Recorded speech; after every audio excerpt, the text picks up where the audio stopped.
Varicose veins కి సరైన చికిత్స కోసం సంప్రదించండి ఎవిస్ హాస్పిటల్.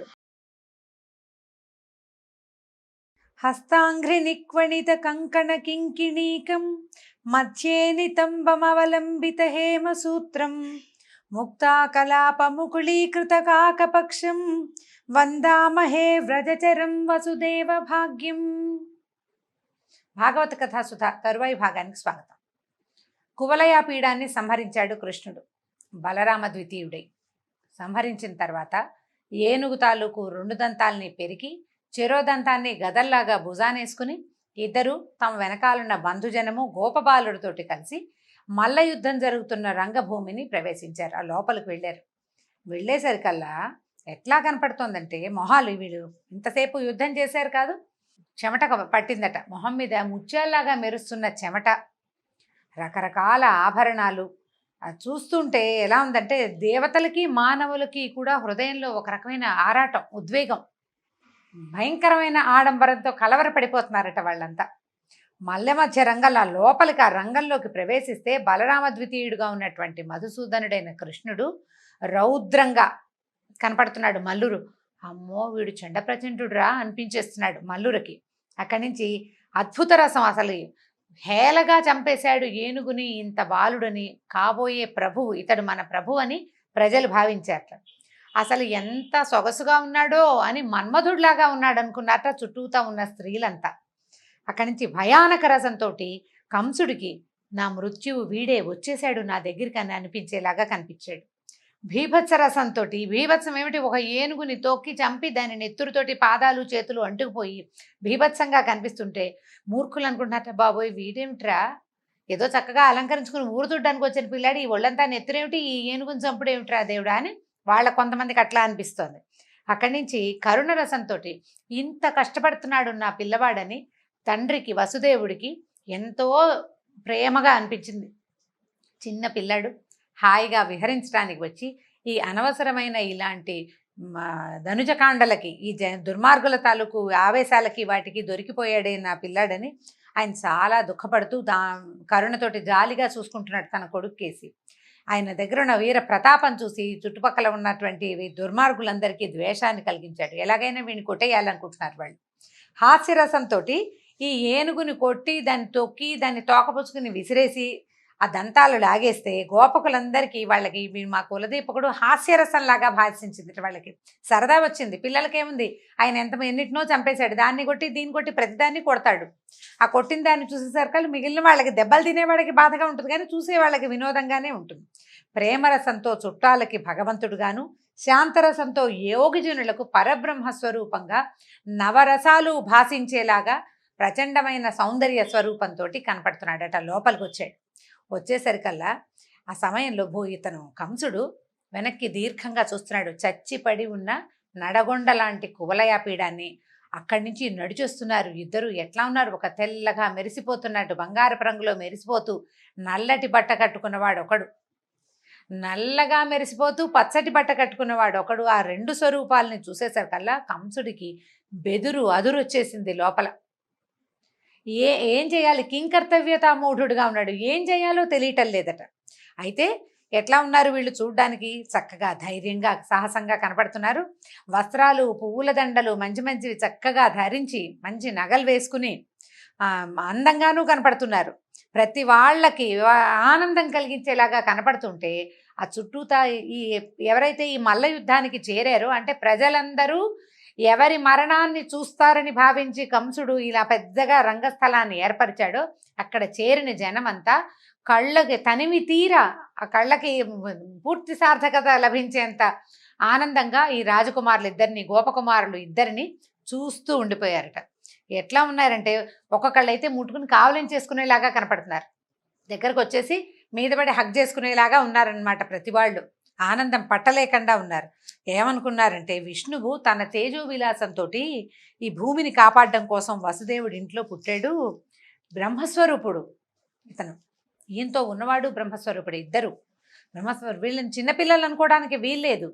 భగవంతుడు పసిబాలకుడైతే ఏమిటి, ఆయన తేజో విలాసం శక్తి ఎక్కడికి వెళ్ళిపోతాయి, బ్రహ్మస్వరూపుడు ఇతను అని భావిస్తున్నారు. అట్లా చూస్తూ ఉండిపోయారు ప్రతి వాళ్ళు. ఎంత అందంగా ఉన్నాడో ఇవాళంతా చెప్పుకుంటున్నారట. ఎట్లా ఉన్నాడో చూడు, ఒక మంగళకరమైన అవయవ సౌష్ఠవం, నడిలాల లాంటి కళ్ళు, అంటే తామరాల లాంటి కళ్ళు, గొప్ప తేజస్సు, దిగ్గజేంద్రంలాగా ఉన్నట్టు. అంటే ఈ మనం అష్టదిగ్గజాల సంగతి చెప్తాం. 8 ఏనుగులు భూమిని పైకి పట్టి ఆపుతాయట, నీళ్లలో సముద్రంలో పడిపోకుండా.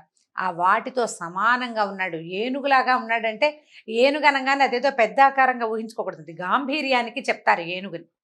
ఎంత చక్కటి నడక! లక్ష్మీదేవికి పతి అయిన వాడు పూతనని చంపాడు, సుడిగాలిని ఆయన తృణావర్తుడిని సంహరించాడని బాల్యం నుంచి ఆయన చేసిన చేష్టలన్నింటినీ లైన్ లిస్టుగా చదువుకుంటున్నారు. చదువుకుని మెల్లిగా ఆ లిస్ట్ అంతా అయ్యాక, ఇతడు బాలుడు కాదు, మానవుడు కాదు, మానవుల కోర్కెలు ఈడేర్చటానికి వసుదేవుని కులంలో పుట్టిన భగవంతుడే తప్పిస్తే మరొకడు కాదని నిర్ధారించుకున్నారు. ఈ విధంగా ప్రజలంతా చూస్తుండగా చాణూరుడు అన్నాడు, ముష్టికుడు చాణూరుడు అని ఇద్దరు మల్లయోధులు ఉన్నారని చెప్పాం కదా. అక్కడి నుంచి ఏమన్నారు, బాబు ఏమిటి మీరు అడవిలో గొల్ల పిల్లలతోటి కలిసి ఆవుల్ని మేపుకుంటూ బాగా మంచి యుద్ధం పటిమ వచ్చిందని, మీకు పోరాట పటిమ ఉందని మేము విన్నాము, అందుకే మా మహారాజు మిమ్మల్ని యుద్ధ క్రీడకి పిలిచాడు.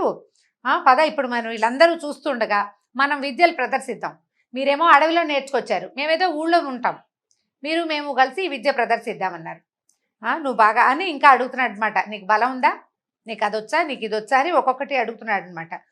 నీకేం కావాలి, పాలు తాగుతావా బలం రావడానికి? అంటే ఇప్పుడు యుద్ధం చేయాల్సిన వాడు ముందు బలానికి ఏదైనా తీసుకోవాలి కదా. నీకేం కావాలి, అది కావాలా, ఇది కావాలా, నీకు తెలుసా, దీని పేరేంటో తెలుసా అని ముద్రలు చూపిస్తున్నాడు అనమాట. ఇప్పుడు మనం ఇలాంటి విద్యలు ఎందుకు నేర్చుకుంటామా అని వాడు మాట్లాడుతున్నాడు. అంటే నోరు విసిరేసుకోవటం అనమాట ఇదంతా. మామూలుగా ఏదైనా మల్ల విద్యలు అవి ఎందుకు నేర్చుకుంటాం, ప్రజలు చూసి ఆనందించడానికి. మనం ఒకళ్ళమే ఆనందించాం, ఏదో యుద్ధం నేర్చుకున్నాము, కత్తిసాము కర్రసాము అవన్నీ కూడాను మనమే నేర్చుకుని ఆనందించాం. అది ప్రజలు చూసి ఆనందించడం కోసం నేర్చుకునే విద్యలు. కాబట్టి మనం మల్ల యుద్ధంతో కాలక్షేపం చేద్దాం, రండి రండి అన్నాడు. అనేసరికల్లా కృష్ణుడు అన్నాడు, మాకు తెలియవు, సాములు తెలియవు, మేము చిన్నపిల్లలం, సత్తు ఉంది, మాకు బలం ఉంది, నాకు అది ఉంది, ఇది ఉంది అని కూడా మేము చెప్పలేం. మీరేమో మల్ల యుద్ధంలో నిష్ణాతులు, మీ కండలు అవి చూస్తే కనపడుతోంది, వజ్రాయుధంలాగా ఉన్నారు, ఇంత కర్కశమైన దేహాలు, ఇంకా మీతో మేమెట్లా చేస్తాం, మీతో మేమెట్లా యుద్ధం చేస్తాం, మేము చిన్నపిల్లలం కదా అన్నాడు. పైగా మీ రాజుగారికి వినోదం కలిగించే వాళ్ళం కాదు మేము.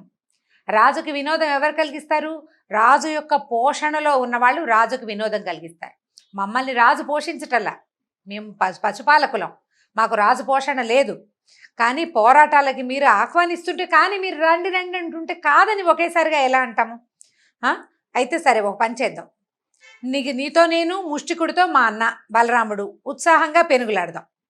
నువ్వు పిలిచావు కాబట్టి, నిజానికి మేము ఈ పని చేసే వాళ్ళం కాదు, మాకు రాదు కూడా, కానీ నువ్వు పిలిచావు కాబట్టి, ఇక్కడ రాజు కూడా ఉన్నాడు కాబట్టి మన ఇద్దరం కలిసి యుద్ధం చేద్దాం. ముష్టికుడితోటి మా అన్నయ్య బలరాముడు పోటీ పడతాడు, వీళ్ళందరికీ ఆనందం కలిగిద్దాం.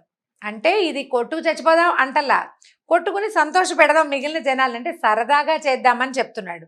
అయితే చాణూరుడు అన్నాడు, ఓరిని, నాతో పెనుగులాడేందుకు నువ్వెంత వాడివి, నువ్వు నాకు సమానుడు అవుతావా, నువ్వు చూస్తే పిచ్చుకలాగా ఇంతున్నావు, నేను చాలా ప్రసిద్ధుణ్ణి, నీకు ఇలాంటి గొప్పతనం ఉందా, ఈ రాజవీధిలో పోరాటం అంటే కుప్పిగంతులు వేయడం కాదు, బాగా ఆలోచించుకోమన్నాడు. అనేసరికల్లా పైగా ఈ చాణూరుడు ఎలాంటి వాడు బ్రహ్మదేవుడిని ఈశ్వరుణ్ణి మెచ్చుకోడు, అంటే దేవుడు అంటే కూడా లెక్క లేదనమాట, వాడి బలం మీదే వాడికి నమ్మకం. బ్రహ్మదేవుడిని లెక్క చేయడు, విశ్వక్సేనుడిని ఎక్కిరిస్తాడు, తన సాటి రాడని వాయుదేవుణ్ణి కూడా యుద్ధానికి పిలవడు, అంత బలం కలిగినవాడు, మహాబలం, బలశాలిని నేను. యుద్ధానికి రేపు మాపనం పిలిస్తే వచ్చేస్తాడనమాట. ఇట్లా జగజ్జెట్టినైన చాణూరుణ్ణైన నేను ఒక గొల్లకు చిన్న కుర్రవాడితోటి, అంటే గొల్ల అనగానే మీరు కులాలకి పోవద్దండి, ఇంతకుముందు కూడా చెప్పుకున్నాం మనం, భాగవతంలో ఈ పదాలు వినపడుతూ ఉంటాయి. ఎందుకంటే గోవులని పాలించేవాళ్ళు అని అర్థం. వీళ్ళు సుక్షత్రియులే, చాతుర్వర్ణ్యంలో 4వ వర్ణానికి చెందిన వాళ్ళుగా వీళ్ళని చెప్పలేదు శ్రీమద్ భాగవతంలో కానీ మహాభారతంలో కానీ చెప్పలేదు. వీళ్ళు గోవుల్ని పాలిస్తారు, కానీ చక్కగా వీళ్ళకి యజ్ఞోపవీతాలు అవి కూడా ఉంటాయి. కృష్ణుడికి ఉపనయనం చేసినట్టు స్పష్టంగా వ్యాస భాగవతంలోనే చెప్పబడింది. ఉపనయనం చేశారంటే క్షత్రియులు వాళ్ళు, పేరు అది అంతే. అక్కడి నుంచి నిన్ను పట్టడానికి నేను చాలనా, పైగా నాతో పెనుగులాడతానని అంటావా, రా రా అన్నాడు. నువ్వేంటి ప్రగల్భాలు, కనీసం నా కాలి కిందకి రావడానికి కూడా నువ్వు సరిపోవు, రమ్మన్నాడు. అనేసరికల్లా సరే బాగానే ఉంది కదా, బాగుంది, దానికి రెడీగా ఉన్నాడు, బాగా సిద్ధపడ్డారనమాట.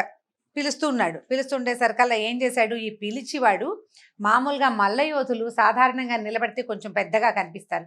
అదే వాళ్ళు గట్టిగా గాలి కుంభించి జబ్బలు పొంగిచ్చేసరికల్లా ఇట్లా పెద్దగా విశాలంగా కనపడతారు. బాడీ బిల్డర్స్ చేస్తుంటారు కదా, సుమారుగా ఉంటారు. వాడు గాలి బంధించేసరికల్లా ఛాతీ పైకి ఊపెంగుతుంది, జబ్బల కండలన్నీ నరాలన్నీ తేలి ఒక వేరే షేప్లో కనిపిస్తుంటాయి.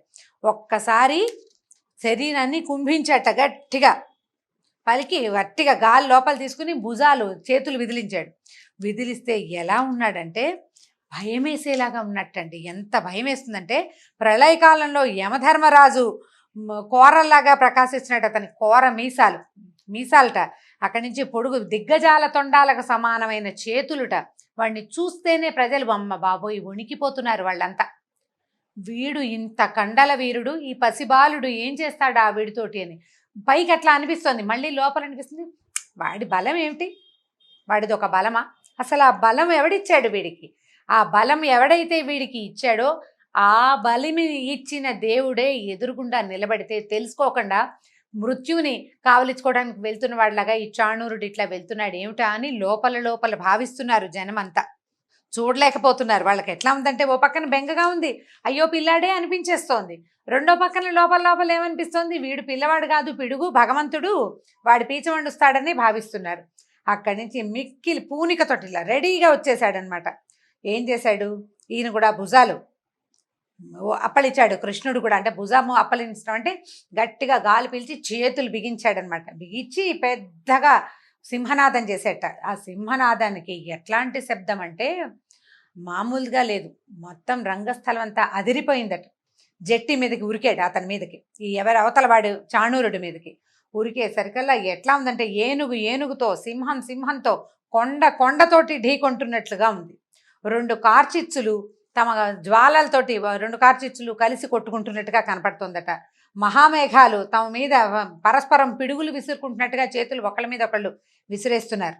ఇక హరి ఇంతలో ఏం చేశాడు, ఇంకా అట్లా తిరిగారు. ఒక 5-10 నిమిషాలు వినోదంగానే ఉంది, ఏదో వేడుకగా జరుగుతుంది. అంతలో విజృంభించి ఏం చేశాడు, జట్టిని మెట్టి గట్టిగా లాగి నేలకి లాగేసేట. అయితే నేలకి లాగిన వాడు మళ్ళీ లేచాడు. వాడు కింద పడ్డవాడు, రాక్షసులు కూడా కింద పడ్డాడో వాడు ఇంకా విజృంభించి వస్తాడు. వీళ్ళు కూడా అంతే, ఈ పడినవాడు మళ్ళీ విజృంభించి పైకి లేచాడు. పైకి లేచి ఇంకా పోరాడారు, కొట్టుకున్నారు విపరీతంగా. ఇంతలో ఏమైంది, బలరామ సోదరుడి మన కృష్ణుడు ఏం చేశాడంటే మోకాళ్ళతోటి కొట్టేశాడు. రకరకాల బంధాలు ఉంటాయండి ఈ ముష్టి యుద్ధంలోనూ. తర్వాత ఈ మల్ల యుద్ధంలో బంధనం అంటే ఒకళ్ళనొకళ్ళు పెన వేసుకుని పట్టుకుంటారు. ఆ పట్టిన పట్టులోంచి విడవలేకపోతారనమాట. అందులో కరవడం అనే పట్టు ఒకటి ఉందిట. పట్టితే అప్పుడు మల్లుడు అన్నట్టు, అబ్బో డింభకుడివి నువ్వు, చిన్నపిల్లాడివైనా బాగా పట్టావు, గట్టిగా పట్టావన్నట్టు. పట్టి తోసేశాడు. ఇక ఎన్ని రకాల మల్ల యుద్ధ విద్యాభ్యాసం ఉన్న వాళ్ళంతా ఆయన పొగుడుతున్నారు. కొంతమంది శభాష్ అంటారు చాణూరుడిని, ఇంకొంతమంది కృష్ణుడిని శభాష్ అంటారు. జనం ఏంటంటే ఈ జరిగేది మొట్టమొదటి ఏమనిపించింది, బాలుడు మల్లుడు వీళ్ళిద్దరి యుద్ధం ఏమిటి అనిపించింది. కానీ క్రమంగా ఏమైందంటే మల్లుడికి ధీటుగా కనపడుతున్నాడు రెండో పిల్లవాడు కూడా, కుర్రాడైనా కూడా ఇతను కనిపిస్తున్నాడు. దాంతో ఆటలోకి నిమగ్నమైపోయారు ప్రేక్షకులంతా. ఏ పట్టు లాగు, పడే లాగాలి ఎట్లాగే అంతే అలా మాట్లాడుతున్నారు. అంటే ఆటలో ఇమ్మర్స్ అయిపోయింది మొత్తం ప్రేక్షక లోకం అంతా. వాళ్ళకి అప్పటిదాకా ఉన్న పిల్లవాడన్న భావన పోయింది. వాడు పిల్లవాడు కాదు అక్కడ ఉన్నవాడు. ఆ మల్లుడు ఎంతున్నాడో వాడికి ధీటైన వాడే రెండో వాడు కూడాను. ఉత్సాహంగా ఆటలోకి జొరబడిపోయారు. ఈ జొరబడగా కొట్టుకున్నారు. చివరికి ఏం చేశాడు, లాగి నేల మీదకి తోసేశాడు. తోసిన తర్వాత ఒక్క ఎగురు పైకి ఎగిరి, అది ఎట్లా ఉందంటే పంచె ఎగిరినట్టుగా కనపడుతుంది. అతను పసుపచ్చటి బట్ట కట్టుకున్నాడు. మనిషి ఎగిరినట్టు తెలియలేదట, మనిషి కుంభిస్తున్నట్టు పైకి ఎగురుతున్నట్టుగా తోచలేదు. ఒక్కసారి కిందకి దూకి మోకాలుతోటి అతని హృదయ భాగం మీద నొక్కేశాడు. ఎప్పుడైతే కృష్ణుడి పాదము మోకాలు తగిలినాయో ఇక ఊపిరి ఆడలేదు చాణూరుడికి.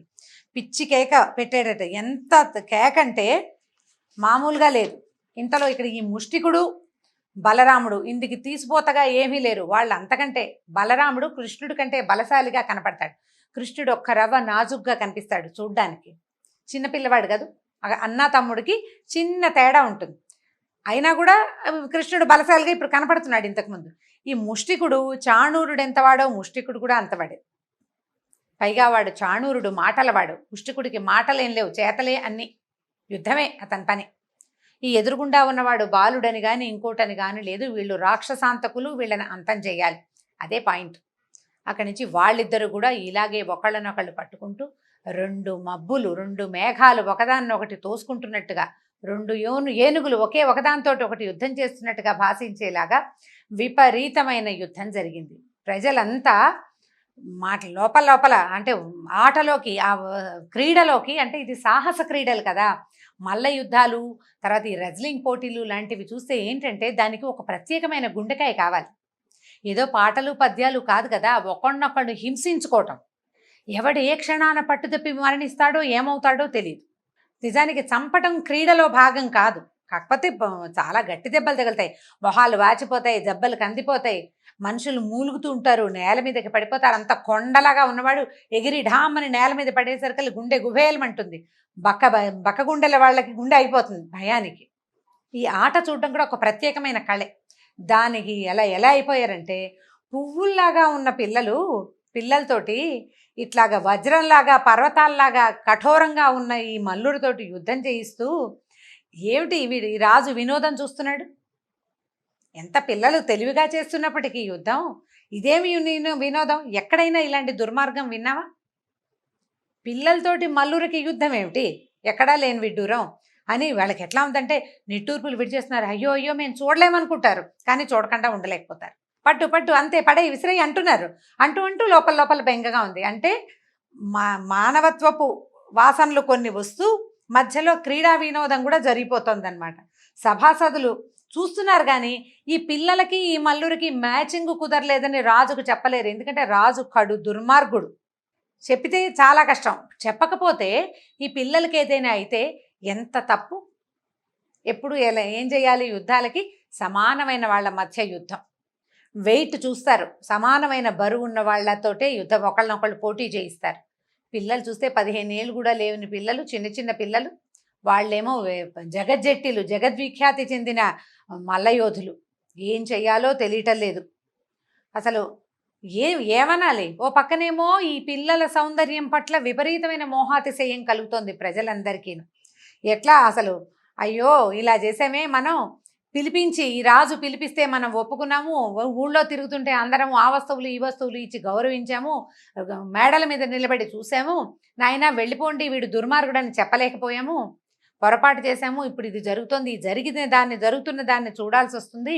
ఈ పాపి దుర్మార్గుడైన ఈ రాజకులంలో రాజు దగ్గర పుట్టకుండా మనం కూడా అడవిలో ఏ వెదురు పుల్లై పుట్టినా కూడా ఈ పిల్లాడు మనని కూడా ఊదేవాడు కదా, కనీసం ఊదటం కోసం వెతుక్కునే వేణువులను వెతికేటప్పుడు మన్ని కూడా ముట్టుకునేవాడు కదా. ఆ చెట్టో పుట్టో అయ్యుంటే ఎంత బాగుండేది. పిల్లవాడిని కంటితో చూస్తూ, ఆ కృష్ణుణ్ణి కంటితో చూస్తూ ఆయనతోటి మమేకంగా ఉండలేక ఈ మరణాసన్నమైనటువంటి ఇటువంటి ఒక మృత్యు క్రీడని చూడవలసి వస్తోందని ప్రజలు గగ్గోలెత్తిపోయారు, మల్లగుంతాలు పడిపోతున్నారు, లోపల ఏడ్చేస్తున్నారు, వాళ్ళల్లో వాళ్ళు చెప్పుకుంటున్నారు, రాజుకు చెప్పలేకపోతున్నారు, వాళ్ళని వారించలేకపోతున్నారు. ఎంత దుఃఖము, ఎంత కష్టమో, ఎంత సంతోషమో, ఎన్ని రకాల భావాలతోటో సతమతమైపోతూ ఉన్నారట. సరే క్రమంగా ఇది సభ, కొంతమందికి వెళ్ళిపోదామనిపించేస్తుంది. బయటికి వెళితే ఏమంటాడో రాజు, సభల్లో నుంచి అట్లా వెళ్ళకూడదు, సభా మర్యాద కాదు. దాంతో ఇక ఏం చేయాలో తెలియక, సరే ఇంక చేసేదేముంది, వీళ్ళిద్దరిలో ఎవరో ఒకళ్ళు ఓడి ఒకళ్ళు గెలిస్తే న్యాయమో అన్యాయమో ఎవడో ఒకడు నుంచుంటాడు అక్కడ, జడ్జి లాంటి వాడు అన్యాయంగా చెప్తే ఆ పాపం వాడికి తప్పదు. కాకపోతే ఈ సందట్లో పిల్లలకి ఏదైనా అయితే అని అనిపిస్తుంది అనమాట. ఈ విధంగా ఎంత బాధపడిపోయారంటే, మహాబాధపడుతుండగా ఇంతలో ఏమైంది, వీళ్ళంతా లోపల కుందుకుట్లాడుకుంటున్నారనమాట. ఏం చేయాలో తెలియటం లేదు పాపం వాళ్ళకి. ఎలా ఉందంటే, గోవర్ధనగిరిని ఎత్తినటువంటి కృష్ణుడికి చాణూరుడు ధైర్యం చెడి లోబడిపోయాడు. చాలాసేపు ప్రతాపవంతంగా యుద్ధం చేశాడు చాణూరుడు. అతనికి తెలుస్తోంది ఈ సన్నగా నాజుగ్గా మెరిసిపోతూ చక్కగా బట్టలు నగలు వేసుకుని ధరించిన పిల్లాడు వీడు పిల్లవాడు కాదని, వీడిలో ఒక ప్రచండమైన శక్తి ఉందని, తన వల్ల కావటం లేదని తెలిసిపోయింది. మొదట కాసేపు పోటీ ఇచ్చాక క్రమంగా చల్లబడిపోయాడు. ఈ చల్లబడి ఎట్లా అయ్యాడు, చివరికి అయినా కూడా ఒక దెబ్బ, అంటే ట్రై చేయాలి కదా చివరి దాకా, ఈ ట్రై చేస్తూ ఒక దెబ్బ కొట్టాడు, ఈ దెబ్బ కొట్టడానికి ట్రై చేశాడు. ఏం చేసినా సరే వీడు దెబ్బలు కొడుతుంటే ఎలా ఉందంటే ఏనుగు మీద పూలదండేసినట్టుగా ఉంది కృష్ణుడి మీద ఇతను కొట్టే దెబ్బలు. పువ్వులు పెట్టి ఓ పెద్ద దండ మాత్రం విసిరితే ఏనుగుకి ఏం తగులుతుంది? కృష్ణుడికి ఒక్క దెబ్బ కూడా తగలటం అతను విసిరేది. క్రమంగా మెడ పట్టుకుని ఏం చేశాడు, చేతులు పట్టుకున్నాడు. మొదట గీర తిప్పి అతని కృష్ణుడికి చాలా క్రియల్లో ఇదే కనిపిస్తుంది. ఆవు దూడల్ని 2 కాళ్ళు ఎత్తి నేలకేసి కొడతాడు, గాడిదల్ని కాళ్ళేసి కొట్టేస్తాడు, ఏనుగును కూడా తోక పట్టుకుని పడేసేసాడు, విసిరేసాడు కిందకి. అట్లా ఏం చేశాడు, చేతులు పుచ్చుకుని గీర తిప్పేసేసాడు. తిప్పి నేలకేసి కొట్టేశాడు. ఈ కింద పడిపోగానే నోట్లోంచి నెత్తురు కారుతూ చాణూరుడు మరణించాడట.